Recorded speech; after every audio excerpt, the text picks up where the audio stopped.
Thank you. Mr Davis. President, my question is for the Minister for Small Business. And Minister, I refer to the Jackie Vella Body Fit Gym at River Street in South Yarra, a small business. Jackie Vella has spoken publicly today and said she would like to see evidence for the government's decisions to keep gyms closed for a further week. She has said her and her industry are demanding to see the evidence. Just want to see the facts, she said. Minister, given gyms are closed and the Chief Health Officer Brett Sutton, said they have to make sacrifice, will you insist that the evidence behind their closure is fully released? Minister Pulford.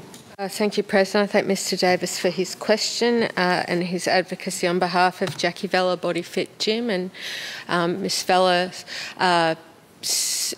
very difficult situation that she's in as one of the now small number of remaining categories of businesses that are not allowed to trade. A lot of businesses, but quite a small group that are still very significantly impacted, and indoor sport, swimming lesson places, yoga studios, sex on premises businesses are continuing to be very significantly impacted.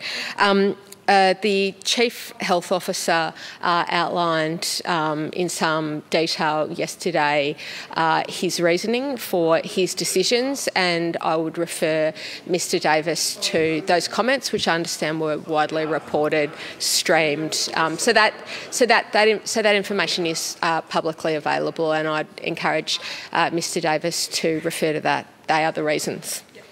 Mr Davis on a supplementary. Yes, I saw those interviews too, and they weren't complete, and Jackie Vella didn't think they were complete. So let the record that you as Small Business Minister will not stand up for this small business and insist that this information be made public. But I therefore ask, Jackie Vella has said many in the sector were on their knees, sacrificing another week's income. Minister, it's clear that your paltry support for the gym sector is hopelessly inadequate, and they have borne the brunt of these lockdowns, the sacrifices. And I ask, will you revisit the paltry financial support provided by the Andrews Labor government and properly compensate these hard-working Victorian businesses for the sacrifices they have made on our behalf?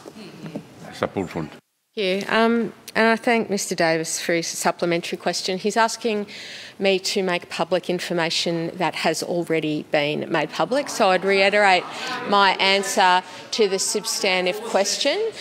There is some sort of myth being peddled by the opposition about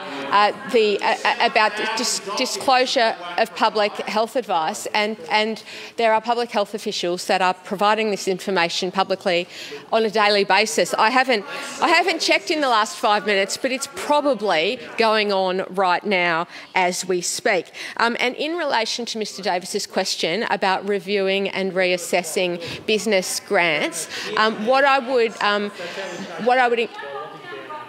if I could get a moment's break from the cacophony of noise, what I would indicate to Mr Davis is that has occurred. So there was an initial circuit breaker business support package. It was reviewed and topped up, and then it has been reviewed and topped up a second time. So what Mr Davis is asking for and for us to do have both occurred already. Thank you.